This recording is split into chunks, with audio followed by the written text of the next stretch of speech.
कर्म फल लौटकर आता है। बहुत बड़ी सीख।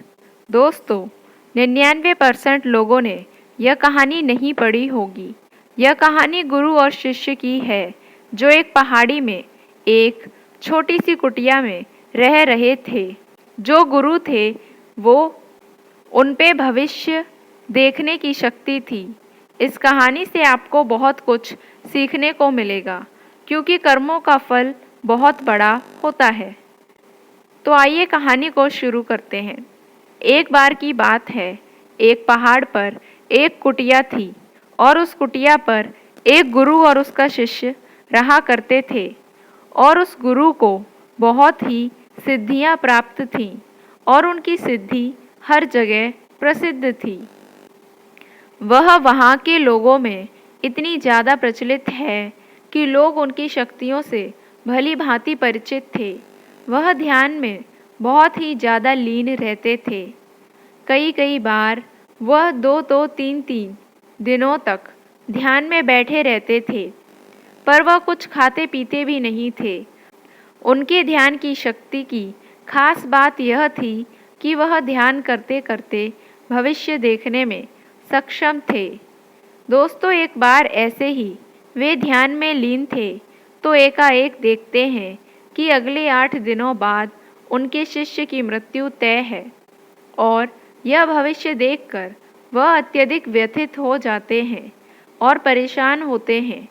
उनका ध्यान एकाएक भंग हो जाता है और वह सारी बातों को सोचकर घबरा जाते हैं और वह सोच में डूब जाते हैं कि मेरे शिष्य के पास जीवन के केवल 8 ही दिन शेष हैं। इसके बाद गुरु अपने शिष्य के पास जाते हैं और उसे कहते हैं कि मैं सोच रहा हूँ कि तुम अगले 8 दिनों के लिए अपने परिवार के पास उनके गांव में मिलने के लिए चले जाओ। यह बातें सुनकर उनका शिष्य बहुत ज़्यादा खुश हो जाता है और वह अपने गुरु को कहता है कि गुरुजी, सच में मुझे भी बहुत दिनों से अपने परिवार वालों की याद आ रही थी। मैं भी सोच रहा था कि मैं भी अपने परिवार वालों के पास जाकर मिल लेता हूँ। और वह अपने गुरु से आज्ञा लेते हुए पहाड़ियों से नीचे की ओर चलना शुरू कर देता है। लेकिन वह इस बात पर ध्यान नहीं देता है कि उसके गुरु की आंखों में आंसू आए हुए थे। वह चलते चलते पहाड़ से जैसे ही नीचे एक समुंदर के पास पहुंचता है तो देखता है कि एक रेत के टीले के पास चींटियों का घर था और उस घर से बहुत सारी चींटियां बाहर की तरफ आ रही थीं और बहुत सारी चींटियां अंदर की तरफ जा रही थीं। चींटियां आपस में बार बार टकराकर अपनी दिशा को खो देती थीं और उसके बाद फिर से इधर उधर चलना शुरू कर देती थीं। यह देखकर उस शिष्य को बहुत ज़्यादा आनंद आ रहा था, लेकिन वह एकाएक देखता है कि समुद्र की लहरें बहुत तेज़ी से उफान खा रही थीं और शिष्य को समझ आ जाता है कि कुछ ही पलों के अंदर यह सारा पानी चींटियों के घर में घुसकर उनका घर तोड़ देगा और इसकी वजह से बहुत सारी चींटियों की जान चली जाएगी।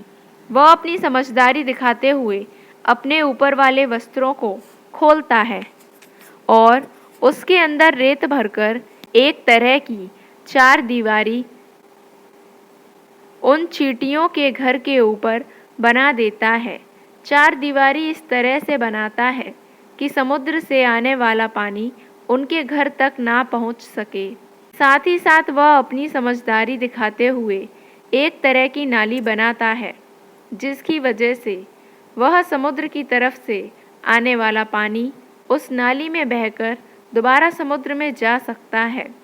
इस समझदारी की वजह से बहुत सारी चींटियों की जान बचा लेता है और आने वाली एक नाव में बैठकर अपने घर की ओर समुद्र पार करके निकल जाता है।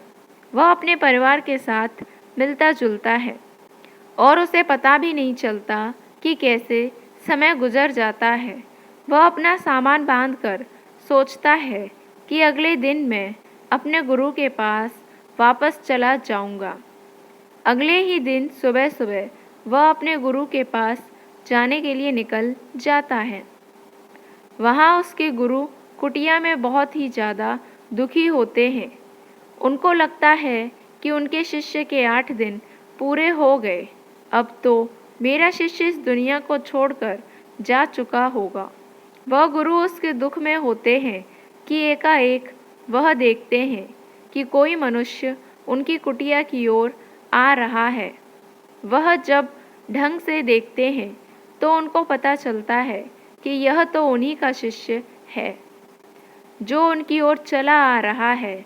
वह दौड़कर एकाएक अपने शिष्य के गले लग जाते हैं और अपने शिष्य का हाल चाल पूछते हैं और शिष्य देखकर चौंक जाता है। गुरु को समझ नहीं आता है कि कैसे उनका देखा हुआ भविष्य गलत हो गया।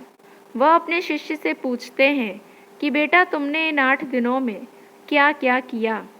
शिष्य अपने परिवार के साथ बिताए हुए सारे पलों के बारे में बता देता है, लेकिन उसके गुरु को ऐसा कुछ भी इन 8 दिनों में खास नहीं लगा। फिर शिष्य कहता है कि मैं आपको एक बात बताना भूल गया। जब इस पहाड़ी से मैं नीचे समुद्र की ओर गया था, तब मैंने ऐसे ही एक चींटियों की जान बचाई थी। उसके बाद गुरु समझ जाते हैं कि उसके कर्मों की वजह से ही वह शिष्य बच पाया था और गुरु एकाएक कहते हैं कि कर्म जरूर लौट कर आते हैं। तो साथियों, इस कहानी से हमें यह सीख मिलती है, जीवन में हमेशा ऐसे कर्म करो जो कि कभी लौटकर भी आए तो आपका भला ही करें। हमारे कर्म हमेशा लौटकर वापस जरूर आते हैं। तो हमेशा ध्यान रखें, किसी का भी बुरा ना सोचें, ना ही किसी का बुरा करें, सबका भला सोचें और यदि कोई बुरा भी करता है तो उसको भगवान के भरोसे छोड़ दें, क्योंकि भगवान सभी को एक दिन सबका कर्म जरूर लौटा कर देते हैं।